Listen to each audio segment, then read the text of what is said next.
Alhamdulillahirabbil alamin wassalatu wassalamu ala asyrafil anbiya'i wal mursalin nabiyina Muhammad wa ala alihi wa sahbihi ajmain amma ba'du.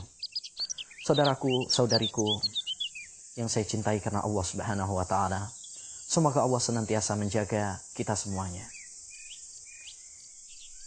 Bila saya bertanya kepada Anda sekalian, surat apakah yang selalu kita baca dalam salat-salat kita? Saya yakin Anda semuanya pasti bisa menjawabnya, yaitu surat Al-Fatihah. Surat Al-Fatihah adalah surat yang sangat agung dan mulia. Namun sayang, banyak di antara kita yang tidak menyelami kandungan maknanya. Oleh karenanya, sekilas saya ingin menyampaikan tentang salah satu isi kandungan di dalam surat yang mulia ini. Ayat yang mulia ini, surat yang mulia ini mengandung beberapa macam tauhid. Allah Subhanahu wa taala berfirman, Alhamdulillahirabbil alamin. Segala puji bagi Allah Subhanahu wa taala, Rabb semesta alam.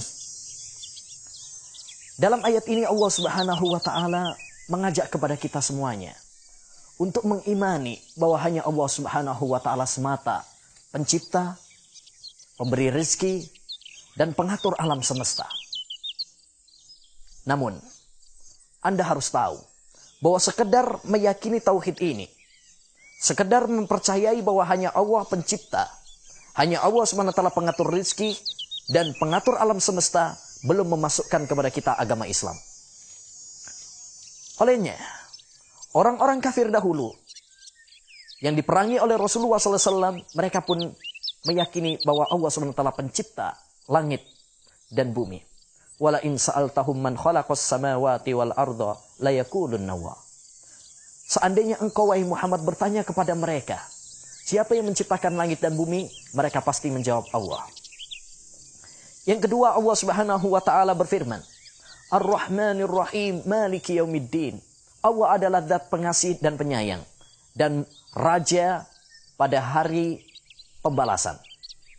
Dalam dua ayat ini Allah Subhanahu wa taala ingin mengajak kepada kita untuk mengimani tentang nama dan sifat-sifat Allah Subhanahu wa taala yang indah.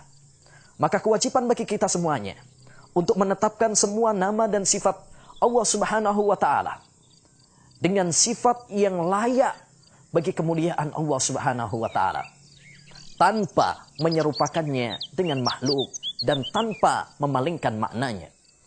Allah Subhanahu wa taala berfirman, "Laisa kamitslihi syai'un wa huwas samiul basir." Tidak ada sesuatu pun yang serupa dengan Allah Subhanahu wa taala, dan Dia Allah Subhanahu wa taala Maha mendengar lagi Maha melihat. Yang ketiga, Allah Subhanahu wa taala mengatakan, Iyyaka na'budu wa iyyaka nasta'in. Hanya kepada Engkau ya Allah kami beribadah, dan hanya kepada Engkau kami meminta pertolongan. Ayat ini mengajak kepada kita semuanya untuk hanya menyerahkan seluruh macam ibadah hanya kepada Allah Subhanahu wa taala semata.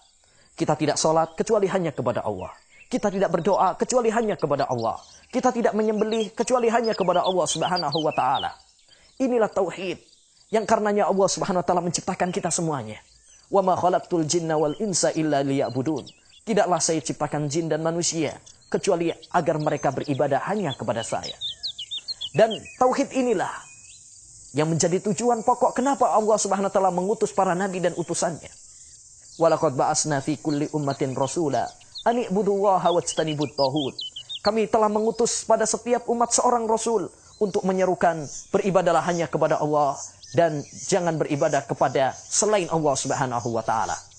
Maka seluruh macam ibadah kita berikan hanya kepada Allah Subhanahu wa taala semata. Jangan berikan kepada lainnya siapapun dia, baik dia wali, kuburan, bebatuan dan sebagainya. Wa akhiru da'wana anil hamdulillahi rabbil alamin.